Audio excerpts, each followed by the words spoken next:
Welcome, everyone. Great to have you with us.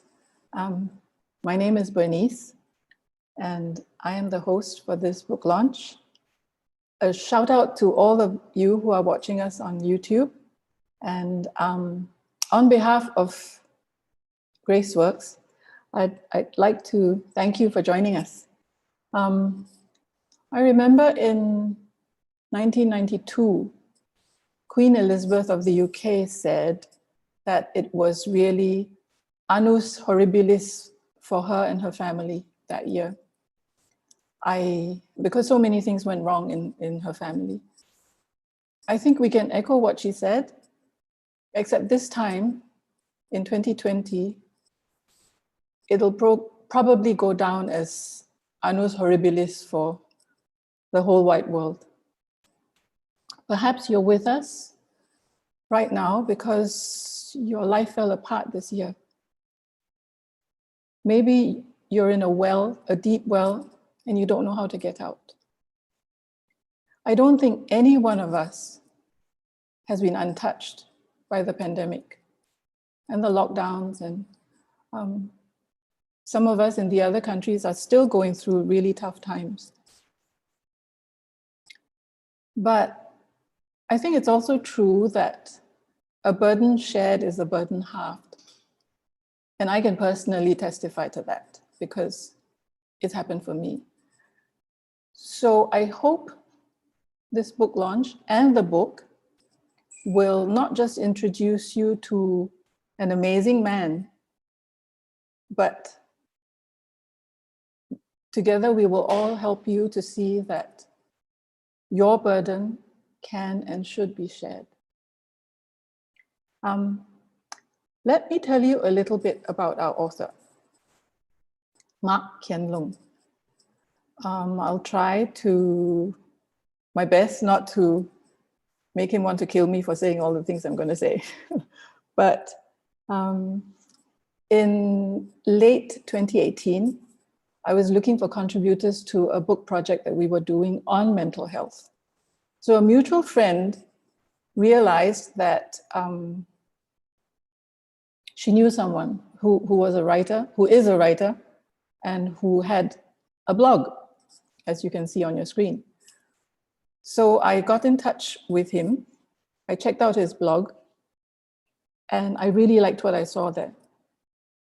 Here was someone who was going through it, the challenges of mental health, but he had enough self-insight, even knowledge, to be able to write about it and help others in their journey because of his journey.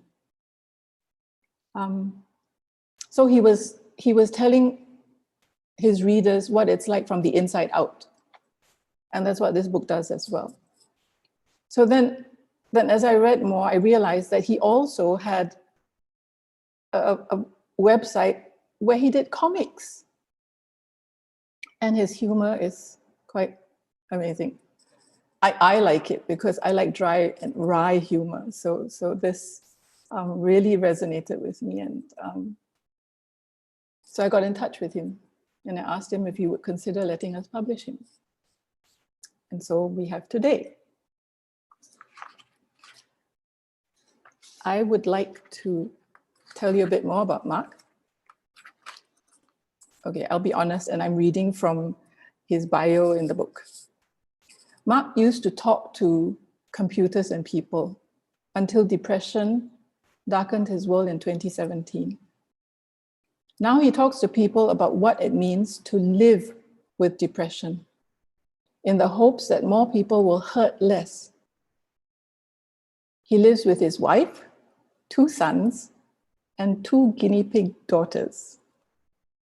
Let me ask Mak to introduce his family to you. If we can have Mak on, and also the slide with his family.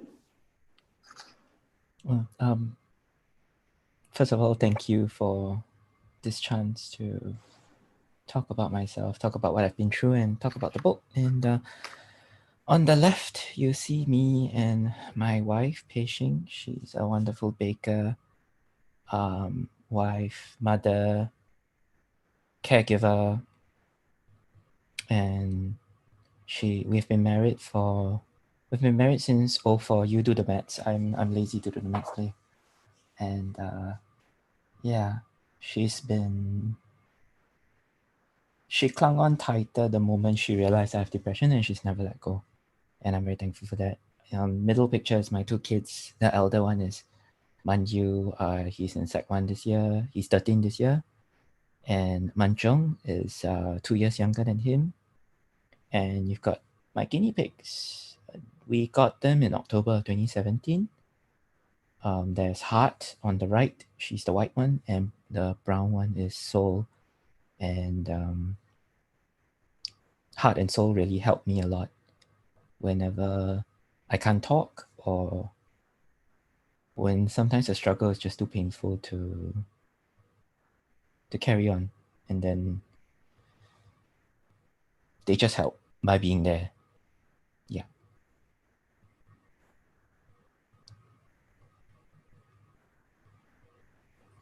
Thanks, Mak. Okay, just so you'll know what we hope to do during this launch, Mak will share a little about what happened when the light went out in his world in 2017. Then he and I will have a conversation, and I give you full permission to eavesdrop.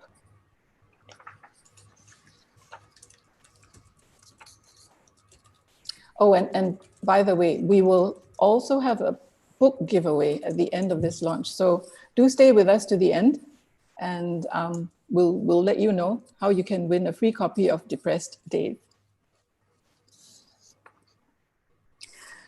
Before I get Mak to share about what the dark days were like, we'd like to do a quick poll.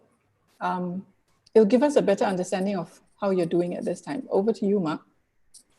Okay, so I know that we all have struggles, and as you come here today to this sharing, to this book launch, what we want to know is just how you're feeling right now. So when we talk about 10 being the best, that could be like you're on top of the world, you know, everything's going fine, you're happy about where you are, and you're happy about where you're gonna go. And 1 would be literally you just want to curl up in bed, can't do anything, don't want to do anything, don't want to face this world, don't want to face the world.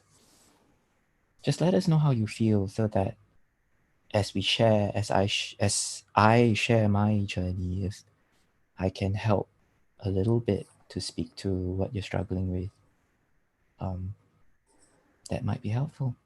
So please fill in the poll in front of you, and we'll proceed from there.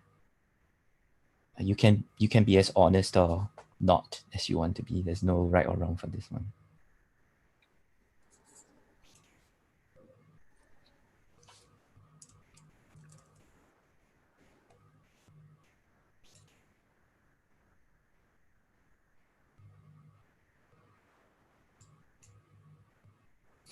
Someone's asking whether we can share the poll results.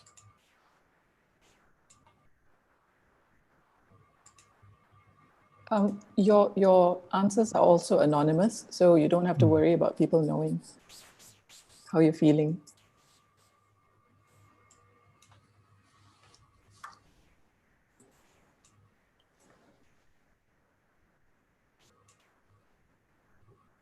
Just give a couple of minutes for everyone to fill it in, and then we just continue from there.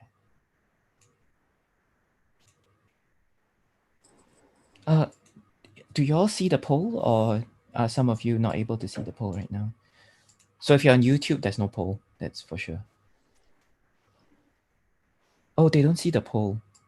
Oh. Yeah. Got a friend messaging me saying they can't see the poll. So sorry. Oh no. Okay, some of them say they got the poll. Okay, good. Okay.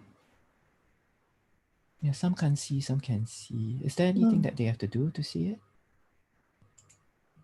Oh, there should be a polls button at the bottom of your screen. It's participants Q&A polls chat. Just click on the polls button if you can't see the poll right now.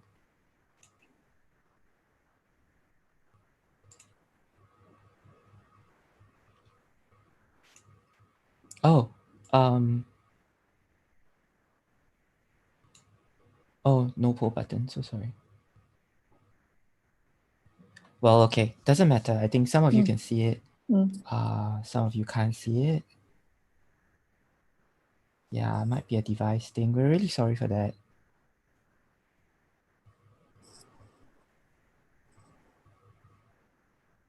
We just get the general sense of where everyone is. If you all don't mind. Yeah.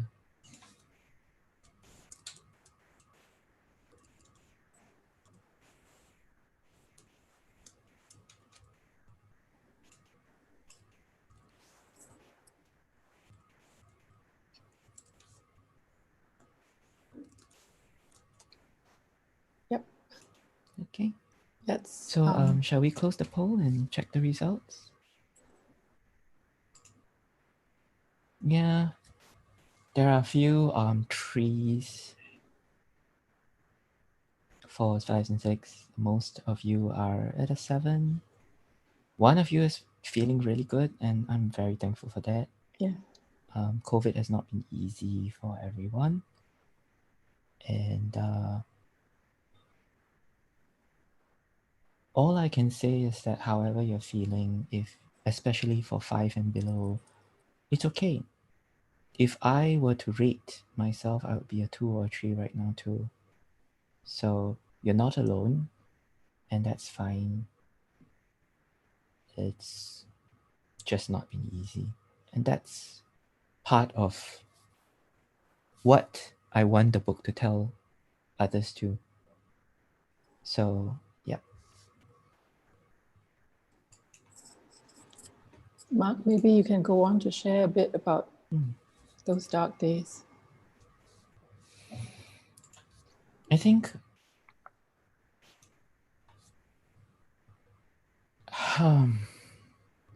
it should be easier to share by now, but it still isn't sometimes. I just switched jobs in 2017 when I was a month into the new job and I suddenly got a panic attack. And the next day I was at work trying hard not to cry the whole day at work, and that's very abnormal. And then the suicidal thoughts started. So I went to see my GP. For those who are not from Singapore, my GP, Singapore's GP system, private GP system is pretty well established. A general practitioner, just a general doctor downstairs of my place. And he was the one who helped me to confirm that something's not right and maybe I need to take a break from my work. But who takes a break a month into their job, right? But if you've ever gone to the doctor, you know that generally they don't they don't put down everything, the computer, the tools that they're using, and then turn to you and start talking. So when they do that, you kind of pay attention. So he did that, and he did that for 15 minutes. I went on medication. My supervisor and my senior at work were very helpful. I went on medication, but the suicidality did not abate. It actually got a lot worse. And over 3 weeks, I tried various means to make myself feel better. Didn't work. Went back to work one day and nothing helped. When I was at work, I couldn't look at anyone. I couldn't talk to anyone. So went back to rest and continued trying all these things. And I actually walked through the whole of the botanical gardens. Okay, so if any of you have any experience with suicide or suicidal conversations about suicide, do not make you feel comfortable, please do mute for a while or please step away for about 5 minutes or so and then come back. And that's perfectly okay, by the way. So I was walking through the Singapore Botanic Gardens. It's a very beautifully maintained garden in Singapore.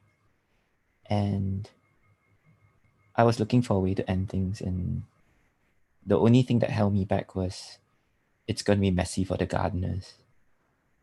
a couple of days later, I went to a cat cafe. A cat cafe is this beautiful place where there are lots of cats, and it's a cafe, and you spend time with cats. I even bought the full day ticket, and I spent the whole day there, and I felt nothing. So at that point, I gave up, and I made plans, and I was going to go through with things. I brought my wife and my kids. This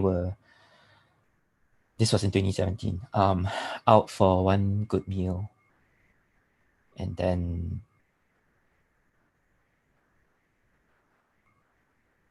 something in me made me decide to call the IMH helpline. So IMH is the Institute of Mental Health in Singapore. It's the only public hospital in Singapore that is dedicated to mental health care. And they have a 24/7 helpline that is maintained by counselors. So I made one last deal with myself. I told myself I'll call the number, and if no one picked up, that's it. But if anyone picked up and they talked and they gave me instructions, I'll follow. So if you ask me why I made that deal, I don't know. But I did. I made the call. Someone did pick up, and they told me, go in. So IMH is also unique in the region because it's the only public hospital with an A&E department that is purely for mental health crisis. If you break your finger, you go there, it's pointless. They will redirect you to other places. But I walked in. I remember crossing the road and in front of the hospital because I missed a stop. I had to cross the road and I didn't look for traffic. I just walked. I made it in, and they got me to stay for 6 days as it is. So yeah, but during that stay of 6 days, they changed my medicines. It did get better. It got worse again after that, but it's never been as bad as that. Those few weeks before I got warded.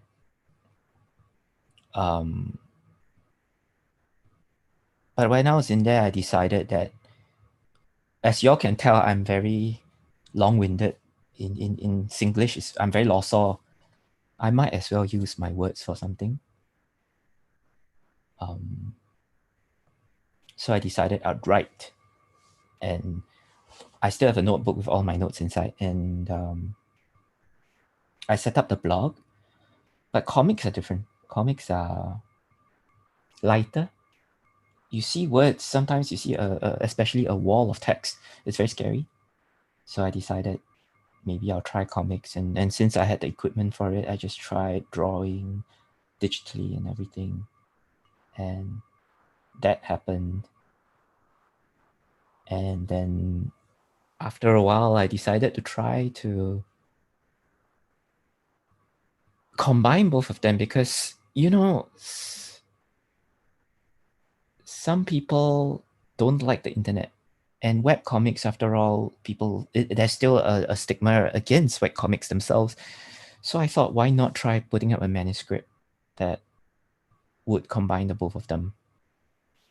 I did approach another publisher before, and that kind of fell through the cracks. That's the nicer way of saying got rejected lah.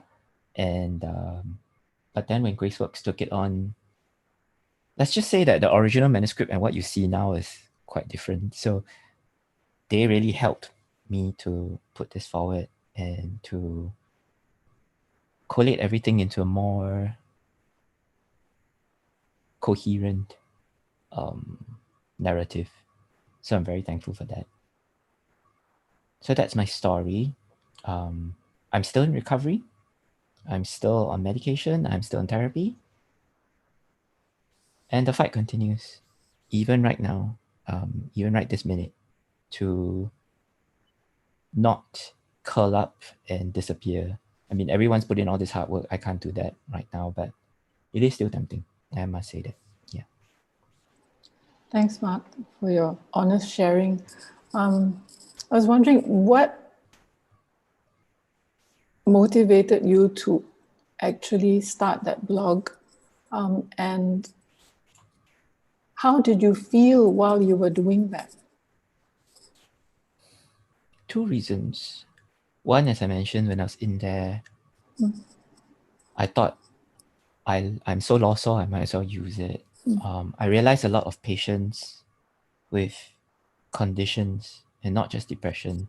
I can't speak about anything more than depression for obvious reasons, but even people with depression struggled to make sense of what they were thinking and feeling. And I could, or I thought I could. So I thought it's a good thing to open up and let others in to see where it is. The second thing was that from the few people who knew I was struggling, there were a few that were supportive and there were a few that were not. So I knew that if I go public and tell people very simply 3 words, I have depression, I will get a lot of fight back, a lot of rejection. Or people would be asking, so what exactly happened? Or people would be telling me, you should do this and so on and so forth. Creating the blog took me, at least the first 20 chapters of the blog took me a couple of weeks, including the help page and resources page. And what I did with that was the second reason why it's a blog is my narrative is now set in stone, so-called, on the blog. I don't have to keep repeating myself. If you're really interested, please go read it. If you're not interested and you ask me, I'll tell you to go read it. And it helps me to control my narrative. It helps me to tell people that there are resources that they can look for. And it helps me to go public in a controlled manner. So that was why I blogged. And it turned out that way. I did still get people saying, so what happened to you? And I'm like, read the blog. I did get people telling me, you should do this, you should do that. My response was, read the blog on how to help people. And so and then I had those who actually asked me, I've been struggling with this. What should I do? And then I can show them the blog and say, these are things you can consider doing. So that's great. Talking about questions that people have asked you, I just wanted to tell the participants that if you look at the bottom of the screen, you'll see a Q&A button. If you have any questions at all, you can put your questions there and we will try to collate them. And we will have some time later for Mark or even some of our resource people to answer the questions, but we cannot promise that we'll answer all. We will try our best. So let me just continue with this conversation. After doing the blog, you decided you would do comics. Are you an artist? no. That was brave. It was mad. It wasn't brave at all. It was mad. If you say and so. I would say that I still strongly resist the tag of artist. Yes, it's comic. What I'm doing is not art. It's not close to being art.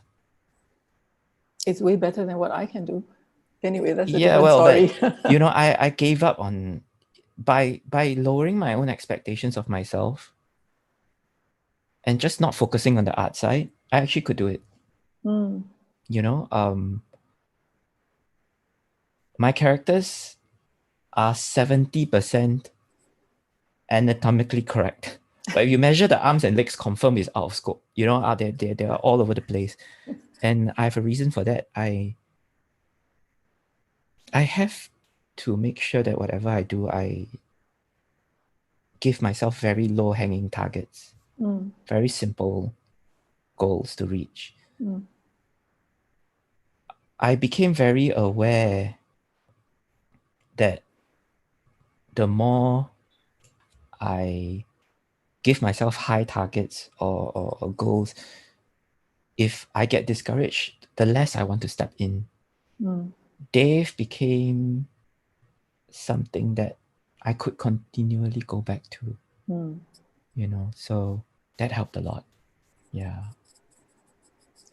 What did you do when, and I'm sure it would happen because you allow yourself to be vulnerable. What happens when there's negative feedback? I get less negative feedback on the comics themselves per se, as much as people negatively feedback about the fact that I have depression lah. I think the stigma against depression more than anything. I get less stigma about my comics than depression. Yeah, sure. So I'm not. But when I do get feedback that something about what I've written is incorrect, that gets very scary. Okay. Because this is indeed a very sensitive and touchy subject. When I dealt with, there is a certain portion in the book that thankfully has been corrected about serotonin. Right. And yeah, when that feedback came in, I was like, oh no, what have I done? It's been on the blog for ages and it's wrong. And I'm like, so it is a pretty massive guilt and responsibility there. It's the constant question of, is this good enough? Is this going to hurt someone? Is this wrong? I had another pushback where ECT is concerned. ECT is electroconvulsive therapy, and it is controversial. But the science says something, even if not everyone agrees with the outcome of the science. But I can only say what the science says. Yeah. Thanks. I was wondering if you could give us an intro into the video that we're about to watch, which is about how you... I wish I could show people your early sketches as opposed to what we have now, because then they'll see how far you've come. And I think it's amazing what you do on a regular basis. But yeah, if you could give us an intro, and then we will show all of you a video that Mak did of how he crafts his comics. Well, there's really not much intro I can give. It's a video of how I craft my comics. Generally, it's how I do it. And the video itself, I do talk about how I do it. So yeah. I think just play the video lah. Okay, all right. Pretty We'll much do speak that. for itself. Yes. Yeah. Music is very important for me, so I always have some music in the background that's calming, or at least not too exciting. I use this software called Medibang, and what it does for me is that number one, it's free, and number two, it does provide this particular comic framing that I use a lot for my comics. When I draw my comic, I don't usually have the title there first. Instead, what I do is usually I think of the message that I want to bring across. I don't have a fixed pattern either. I don't necessarily put the text down first, or I don't draw the images first. For sure, it depends from comic to comic. So for example, for this one, I prefer to draw the image first, so I get a better picture of what really I want to express or how I want to express it. And you can see I'm really not using very complex lines, though I do try for some details as well. Sometimes I undo so many times because I just don't feel it's correct, right? And that's just hands, feet, simple strips like this with no background. It's faster to draw, of course, but the details of where the positioning, the hands, the feet, everything can be quite important. I'm gonna reuse this because if you see some of the comics, it's very obvious that the character doesn't really move, it doesn't really change in between. So I cheat a little because I should, I mean, I want to get my message across with as little complications for myself as well. So remembering that depression does take away a lot of motivation and energy. I mean, I just had this is my second recording actually. Just had a little mishap during the first one, and I almost didn't do this again because I was so discouraged by it. But here we are. So what we can try and do is get the message across. I'm still not going to tell you the message, and sometimes because of the detail that I'm trying to bring across, then the little details actually become important. Even if people can't see it, what's important to me is that I know I see it, and that makes a difference. Another little thing about my characters is that I have little ideas of how they should be like. So Dave is actually taller than most of the other characters. That's how tall he has to look. He has to look long, even if it may not necessarily be anatomically correct. Some things still matter, like his arms cannot be too low from his shoulders. That would be kind of weird. And from the side, I tend to like to have him put his hands in his pockets. But from the front, you can't really see that. So, and this frame will have nothing, no words at all.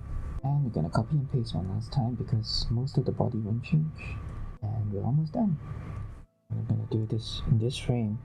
This the last detail, which is just change his arms again one last time. As I'm recording this, I want to give thanks to all of you who are here to watch this, to my friend Penny in AIC as well as AIC itself, for even including this in the mental health calendar, and of course for my publishers, Graceworks and team, and my wife, who is actually quiet as a mouse behind me right now, to let me record this with as little interruption as possible. This is where sometimes I do have little bits of uncertainty whether I should use certain different words. Like another phrase I could use is maybe now I'm writing maybe to show that, even to Dave, with all his certainty that these messages are right and true, he's not as confident in them as he thinks, as he wants to be sometimes. I could also end this with I'm not okay, and that shows, just how down he is right now, for example.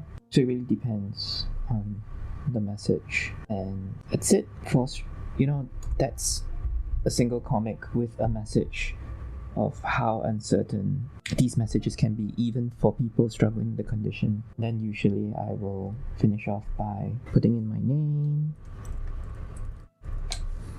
and finally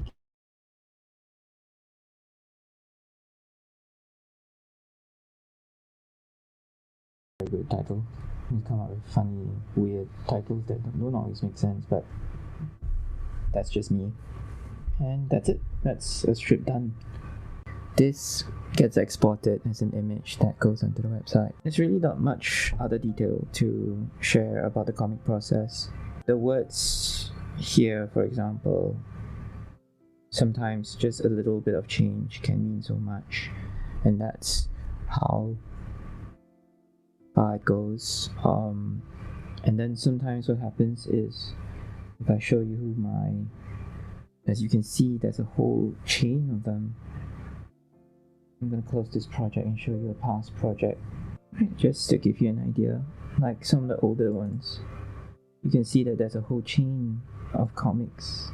In each chain, this is because there's a whole arc that I do, so I'll do a few at a time. Alright, so thank you for listening and thank you for watching.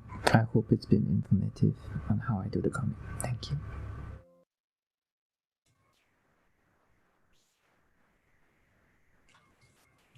I just want to say that I'm very glad that someone else edited the video, because that's way better than what I originally came up with. way better. So yeah. Well, I wanted to tell everyone watching that we did speed it up a bit in terms of the time that took to do this. Normally, I think, Mark, correct me if I'm wrong, but it would take about 15 minutes to do one strip. No? This is a very simple strip. On average, it's about an hour actually. To do one strip? Mm. Wow. Yeah, on average. So if there's more detail, it can take more than an hour. If it's really like just one person talking, then of course that's quite straightforward. And I've had days where I can do 7 strips at one go, but that's usually because it's a lot of copy paste, the same way that I did just now. Yeah. Wow.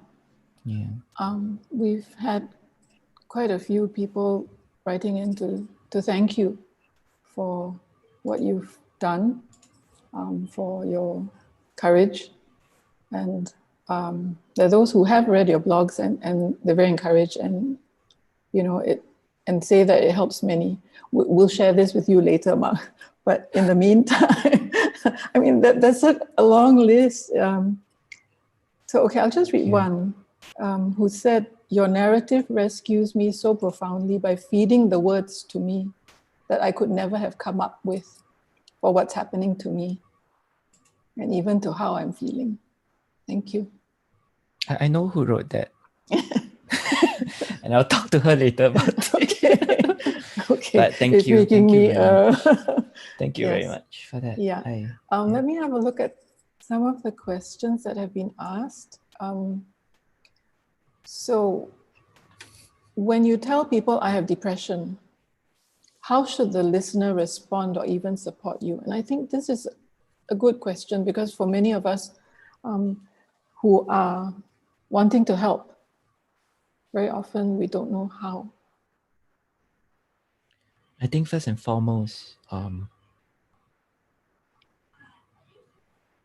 okay, so I'm trying to come from the side of a listener, but also as a sufferer. So the first thing I want to say is you have, as a listener, as someone who's trying to help, I hope you understand that if someone can come to you, has the courage to come to you, has the gumption, the ability to actually come to you of all people amongst all the people that they know and say, I have depression.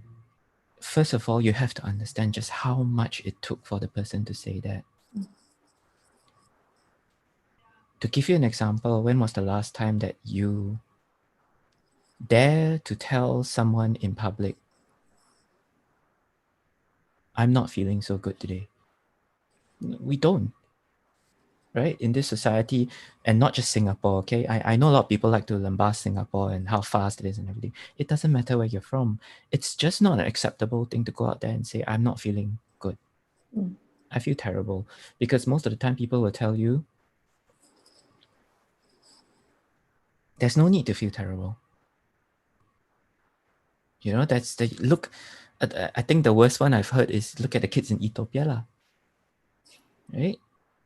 So take that first and recognize, all right, it's very brave of this person to come up to you and say, I have depression. Ask why, but don't force them to answer you. Don't force them to say what exactly is causing their depression. Let them talk. Let them open up to you at their own pace. And listen, don't give advice. The most critical thing, the most important thing is actually not to give advice. Mental health conditions are kind of weird in the sense that if you know it's happening to you, it's quite scary. If you don't know it's happening to you, you probably wouldn't be talking about it. And it's scary enough. You've been trying things. You want it to end. You want things to improve. And when you get advice on how to make things improve, it kind of feels instead like, I'm not doing enough. I'm not putting enough effort to make myself feel better. So I do sharing on the side to various organizations about depression. In one of those sharings, I shared about this personal private struggle I had.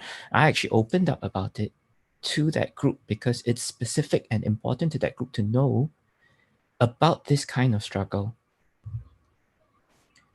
And one of them actually responded by telling me, you should try this, you should do this, you should ignore that, you should. And I'm like, I'm telling you this because I can't.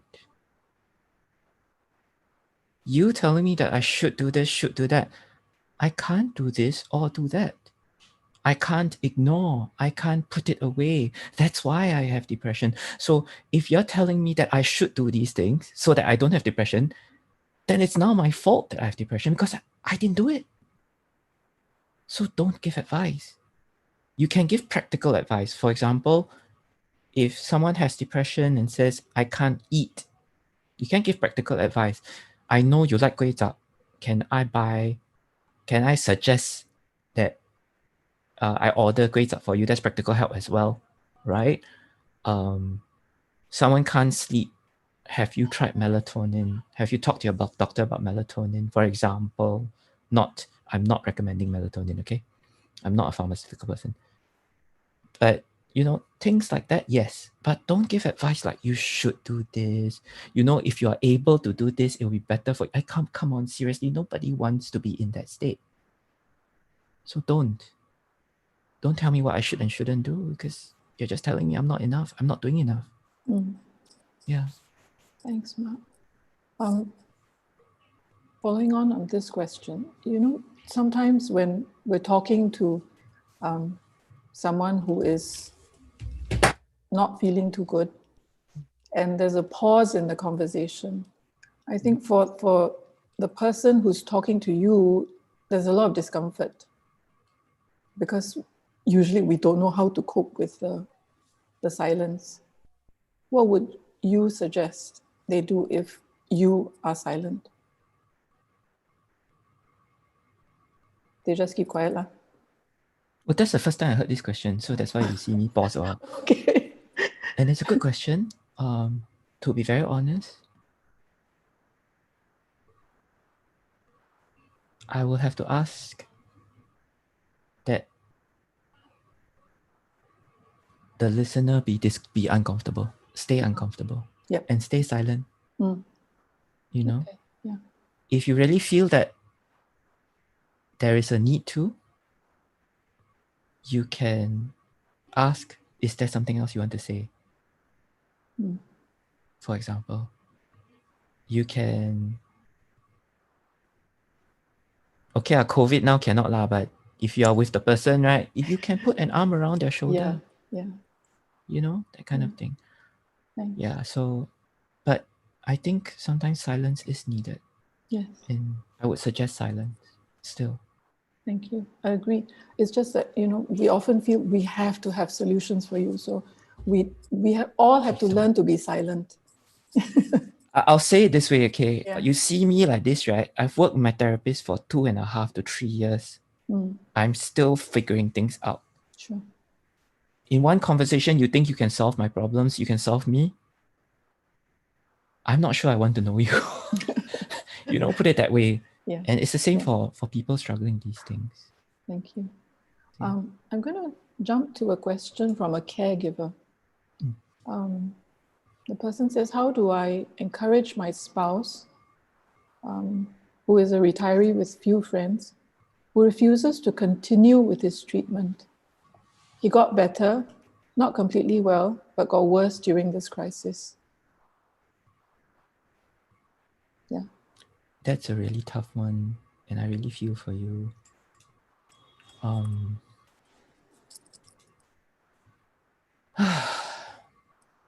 I am afraid that I can't give you any strong positive answers. Ultimately, treatment, one thing that people don't understand about mental health conditions also, treatment is not just about the doctors and the nurses and the caregivers giving treatment. The most important person in any treatment for mental health conditions is the patient themselves. If they refuse to seek treatment, there's very little that can be done because there's this thing called medicine compliance, for example, just to give an example, medicine compliance is simply take your medicine at the right time. If the patient is not willing to take the medicine, you can't force them. Yeah, so that's the unfortunate part. But there is a way that you can continue to encourage and persuade. I would suggest asking why. I would suggest asking what's the fear. I would suggest sitting with them and encouraging them to open up. And as you mentioned, retiree, husband. Nowadays you can't assume, but I'm assuming that's a guy, an Asian guy in an Asian environment. It's tough. It's super, super tough to open up. But slowly to gain that trust and slowly to encourage him to understand for himself what is so difficult about seeking help, that may help him to get through it. Another way is also to put him in touch with anyone who has had similar experiences, not me, not necessarily me, so that he knows he's not alone. And yeah, I have a technical issue right now. My headphones are dying, literally. Oh. So I've got to switch. Just give me a second. So sorry. Sorry. No worries. I'll let me have a look through the questions.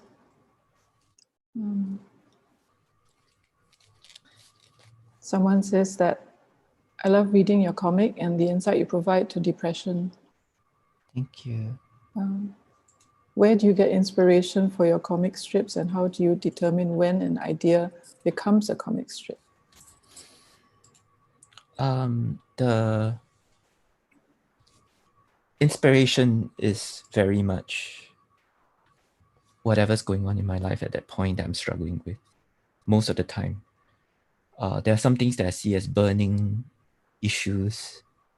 So I've got a list on my Google Keep, which is an online notes taking system, that I will, the moment I see something that needs to be talked about, I'll write it down. I'm using my whiteboard as well to keep track of that. And the list is growing longer, and recently I haven't had the energy to draw. But yeah, that's usually where I get my inspiration. And then I just draw when you see that process that I did earlier, using that as an example. What I wanted to bring across was the phrase, it's okay to not be okay. It's not that easy for someone with depression to believe it, even though we want people to believe it, to listen to it. And that was the message I wanted to bring across. But the actual drawing and everything, even the shifting of the arms, it just developed as I continued to draw. Yeah. Someone said, when you are feeling low, say when you're 2 or 3, how do you cope with it, and what do you do to help yourself to be able to function? Sometimes I don't cope. And that's the bare truth lah.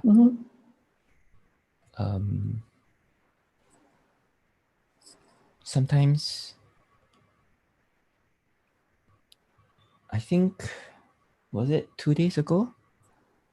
Just 2 days ago, I think, that I couldn't cope with everything. And that's it lor. Stay at home.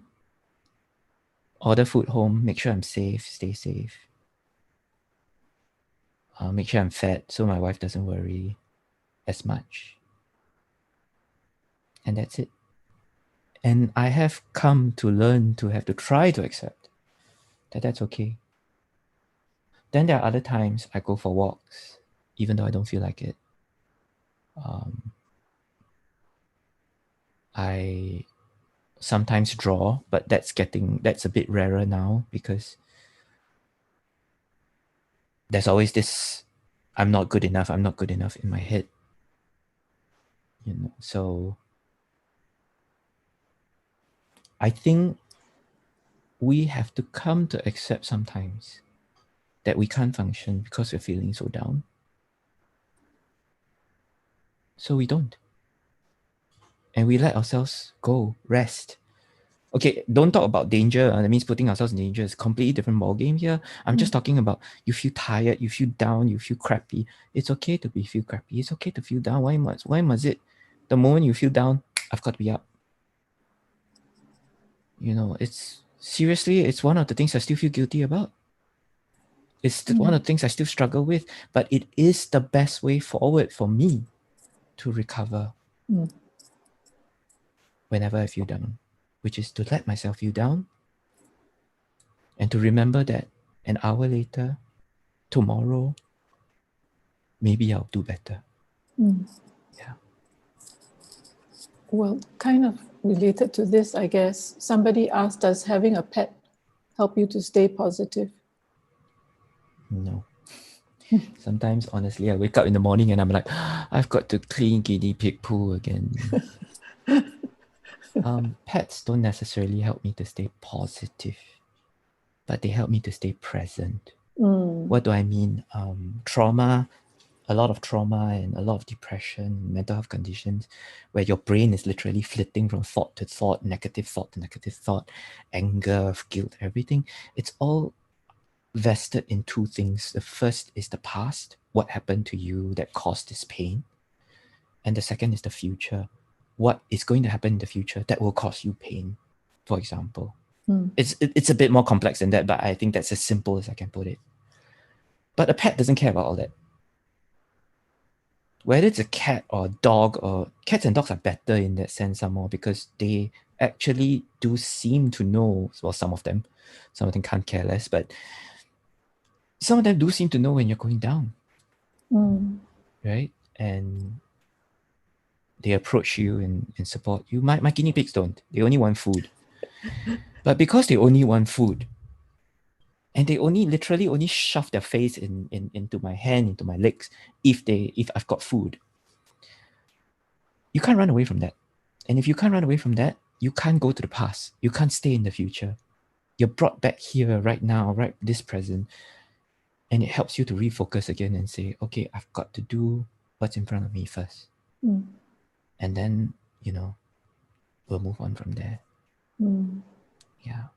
Thanks. We have another question. What advice would you give to employers on how they can show support to their staff who are going through depression? That's a tough one as well. And maybe from your experience with your employers, was that helpful? It was, but unfortunately, my case ended in me having to leave the job. And that's not always a good thing. In my case, I was very, very fortunate to have my church and my extended family support us financially. And not everyone has that benefit. Some people need the job to continue. I think most importantly is to recognize that is to go beyond depression, but to recognize that in any employment, your staff is actually very important to your work. If your staff are not in a good place, they can't perform. So whether it's depression or whether it's any other struggle, mental struggle, emotional struggle, I would suggest two things. First of all is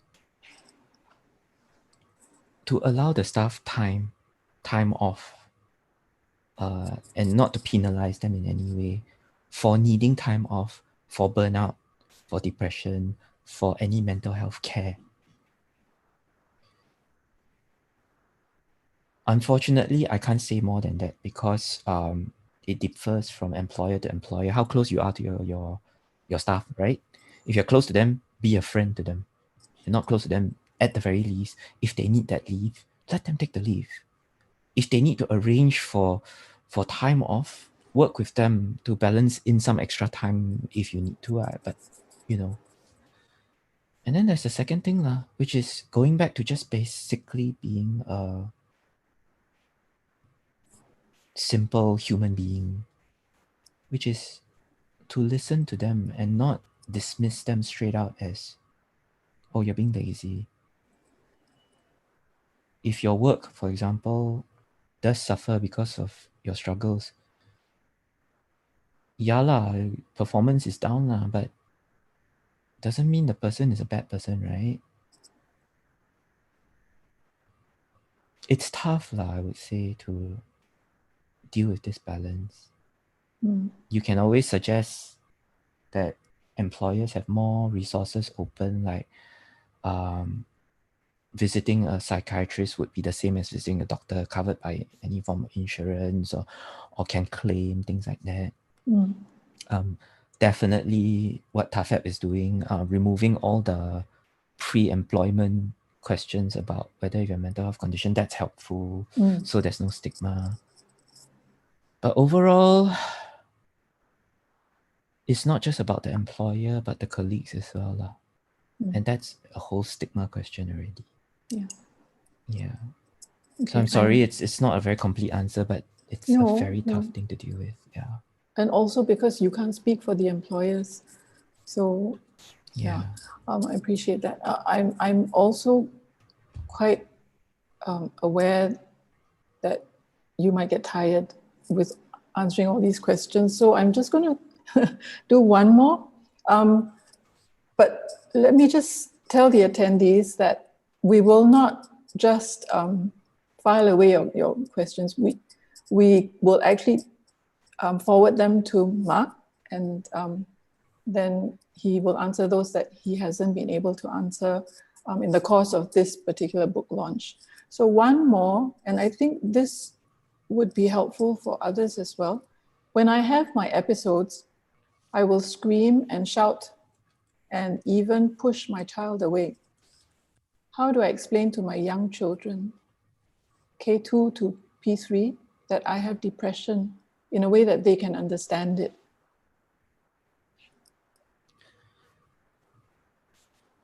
When I spoke to my kids for the first time, they were in P5 and P3. The kindy one is really tough lah. I feel for you so much, and it's really tough. I would say that. But even if you can't explain what's behind depression, I think it's very fair to tell them that you are not well. That's what we told my kids lah. We actually went on into suicide as well a little bit. But again, remember it's P5, P3. So we did tell them, you've got friends who are struggling with suicide, right? You know there's someone in this house who's an expert about this topic. And they both, I think I put that in the book. I'm not sure, can't remember already, but it's in the blog somewhere. They both turned to their mom. And it's like, no, it's me. You know, I'm the expert. And to answer the question more specifically, to let them know that you're not well. Let them know that you're sick. That sometimes that means that you will scream. Give them concrete things to do when you are in an episode. So for my boys, for example, we have told them concretely, now it's better lah. With treatment and with some approaches that my therapist helped me to take. But at that time, we did tell them, if Papa starts screaming, go to your room, shut the door. If you're playing loud rap music, shut your door.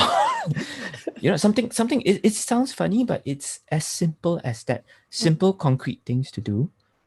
If you see Papa doing something that is questionable, go look for Mama at once. Don't wait. These are all concrete things that we told them, and they will differ from family to family. It's important to tell them it's not your fault. Yes. Papa is not screaming at you because I hate you. I also don't tell them it's because I hate myself lah, but you know, at least I tell them it's not because I hate you. And it's also important to actually do a post episodal, I don't know what's the word lah. I would call it reparations. Put things right. You scream, Go back and apologize for screaming. You can't apologize for depression. Do not apologize for depression. As you know, no one wants to be sick. But you can apologize for yelling. You can go back and hug them and say, I love you. I'm sorry. I didn't mean for that to happen. And trust me, I know the guilt is crazy. The guilt is absolutely crazy. But we do what we can. And so, again, concrete steps for them to take so that they can have escapes, right? All these emergency plans. And then also to remind them that you're not well. And it's not their fault. It's not their fault. Yeah, correct. It's not their fault. And the last thing is to make up for it, reparations, without necessarily buying more toys. Not to say go all out, you know, and make their life easier. No, that's not the way either. But just to let them know that I'm sorry for what happened, and we'll keep working at it. Yeah. Yeah. Thank you. That's been personally very, very helpful too, so that I now have something in my toolkit to help me when I'm talking to someone who needs help. And I'm sure the participants will echo my thanks to you for expending your energy this way to help others. Don't leave yet, because as I mentioned earlier, we do have a book, well, 2 books to give away, and we will show you the question that you need to answer in order to win the book.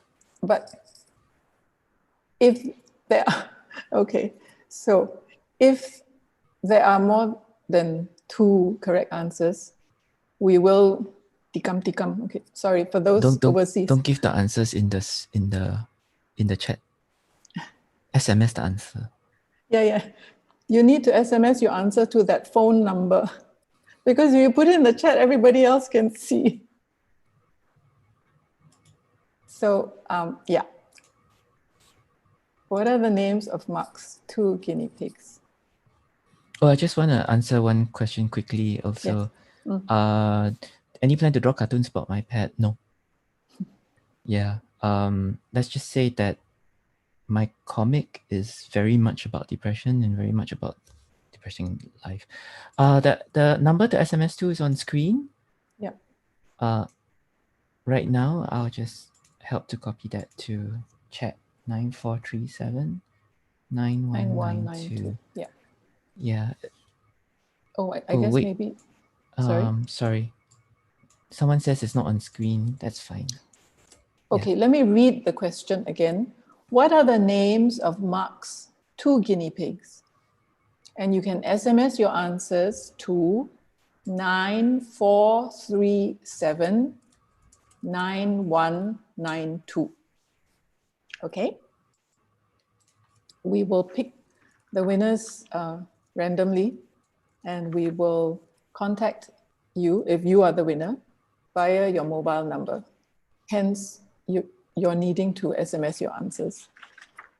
Okay, so while we have your attention, and having seen and read some of the questions that came in, I realized that we're just touching the tip of the iceberg today, and there's still so much more that can and should be discussed. So I want to also let you guys know that next week, we're having a panel discussion. It will be Mak. It will be moderated by my husband, Suin, and we will have Mak's wife, Pei Xing, to join us for that panel discussion. We will have his therapist to join us. And ex-therapist. Ex-therapist. Not my current. Not his current therapist, but someone who was there when he needed that help. And then also a friend who has walked with him.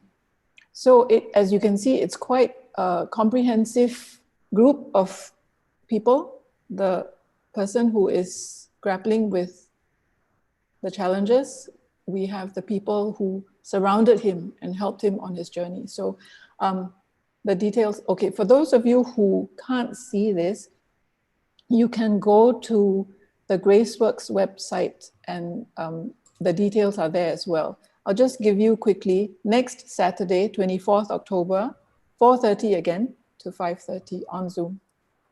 And you can go to PTIX to sign up as well. Okay, so on that note, actually, we've come to the end of this book launch. And you still have a few more hours left to get the 10% discount on your pre-order of the book. So please go to graceworks.com.sg/store and you can order your copy there.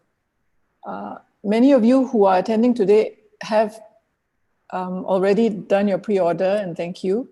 Your books will be coming to you shortly, well, next week. But thank you for your time with us, and we realize that, you know, there's nothing really like a face-to-face conversation, but in light of the present circumstances, I'm glad that we can at least do this virtually.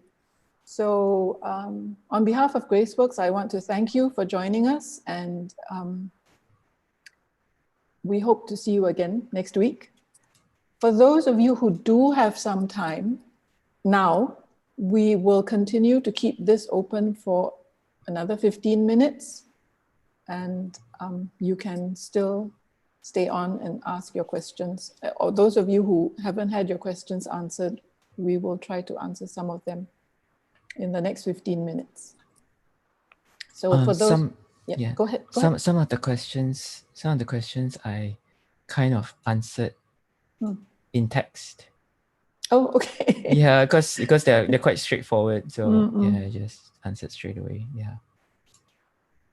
Okay. Let's see if there's any. So for those of you who need to go, thank you for being with us. But those who can stay, let me just go through and see if there are any other questions that Mark. And for those who have given words of encouragement, thank you so much. I do appreciate that. Penny said, did you see Penny's question?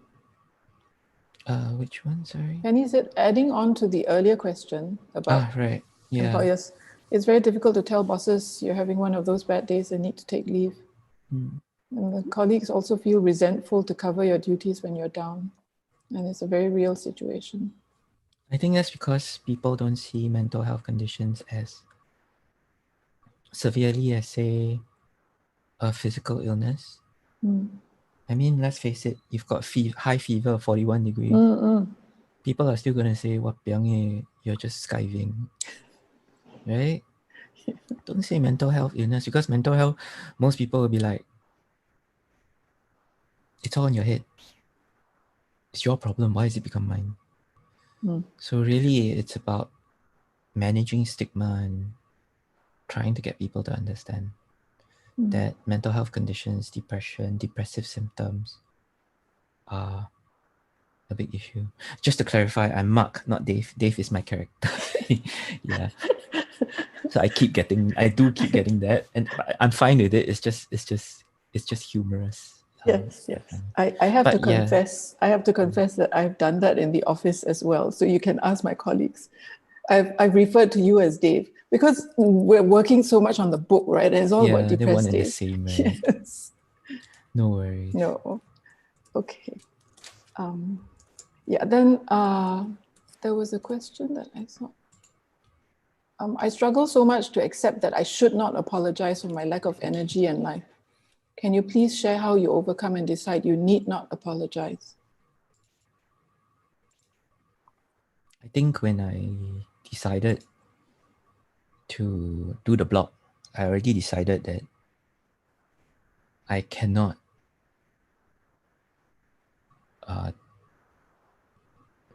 I cannot be ashamed of.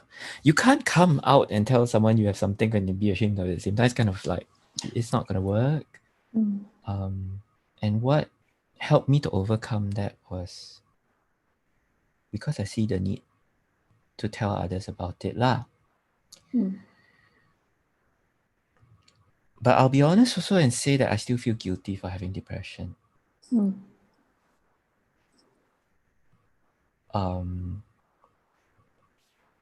And it never goes away.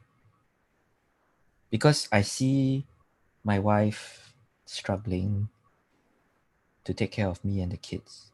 I struggle.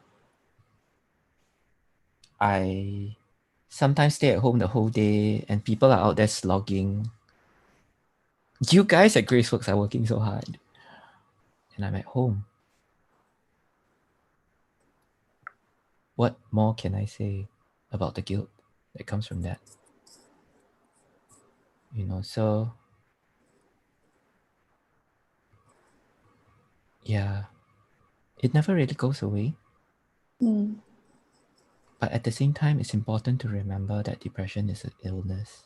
Mental health conditions are sicknesses, illnesses. You can say, but it's not, you know, like any other illness. Yeah, it kind of isn't because you can't measure the levels and say, yeah, you've got this virus. COVID, you can stick that swab up. You can't swab for depression. Yeah, okay. But it's still a condition. You didn't choose it. It chose you. And if you're not going to apologize for having a flu, why apologize for having depression? Yeah. Okay. Someone asked, what would you like to hear from your loved one when you are feeling low? I'll be very blunt and honest. I don't want to hear anything, man. Because it's when she hugs me that the tears come.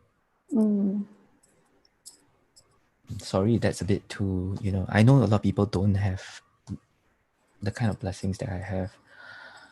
And I'm getting emotional even thinking about it because later I'm going to get my hug after this event. And that's going to help me so much. Yes. But sometimes that's all it takes. Just to know that she is there. My loved one is there to support and not judge. She's not going to push me when I'm going to be well. She's not going to ask, what have I done today to improve myself? She's not going to say, I blame you for not being able to go out there to work. But instead, she's there and when she sees me, she asks, do you need a hug? And that's all. So it's not just one statement. It's an entire attitude that she shows me that helps me to at least know that it's okay to take my time to get better. Yeah. Thanks. One last question. Okay, I'm No sorry, worries. people. I'm not going to go through all because I think Mark has had an extremely long day. He had a panel discussion before our book launch, and I really have to protect my author. Okay, this one I think is important because it's from someone who is a health professional. Sure. I'm assuming from the question. Thanks for sharing your labor of love. Always admire your ability to crystallize so much in comic form.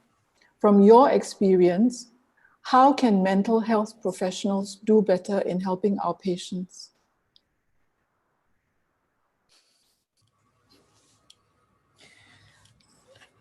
I can take 10 minutes to answer this question. Okay, don't get me wrong, okay? Mental health patients, mental health professionals in general, it's not that, that people do a bad job. Okay, I'm not saying that. But whenever you ask a question, how can we do better, right? It's always easy to come up with stuff. I have had my small share of negative experiences. Just to give an example, the first psychiatrist, the first doctor that handled my case was an intern. Oh dear. A medical intern. And When I said I can't work, I couldn't even look him in the face, and I'm staring at the table and I'm saying, I can't work. I can't go back to work.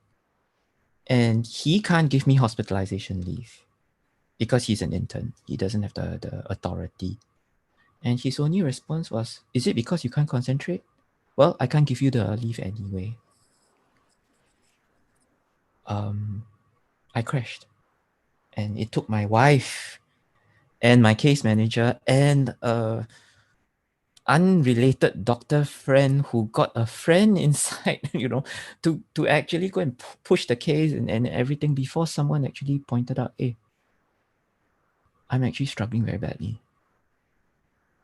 And it could have gotten a lot worse. So my key thing about medical health professionals is just simply, I know that there are many cases where some patients also play up their conditions to get certain responses.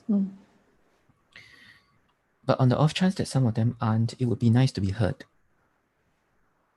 And that's, my current psychiatrist is a resident, and before him was also a resident.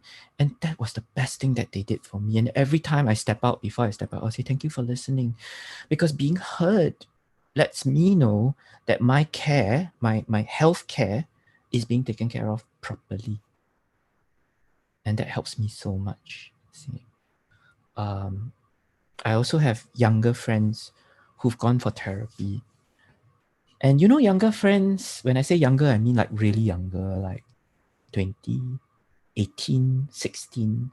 And they get therapists who listen to them and then tell them, you will grow out of it. You will understand in the future that what you're going through is nothing. You will... why are you reacting like this to something so small?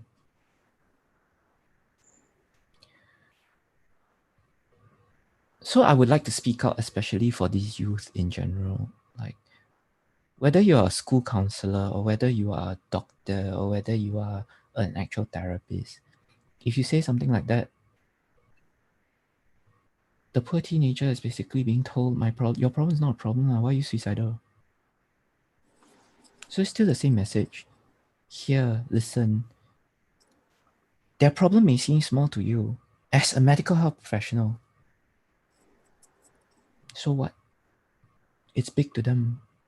Help them to see the truth without belittling them. And the best way to do that is to listen and hear. It's always still back to that lah.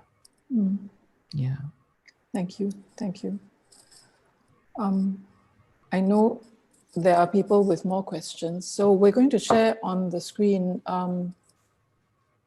Mark's email address that you can write to if you want to ask him personally. And can I just ask for the slide? I've also put it in chat for those who can't see the screen. Okay, great. Thank you.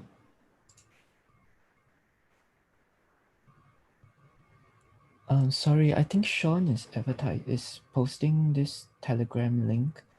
Please refrain from doing that because that's not really something that is ours. So we haven't vetted it or anything, much as I know it's another resource.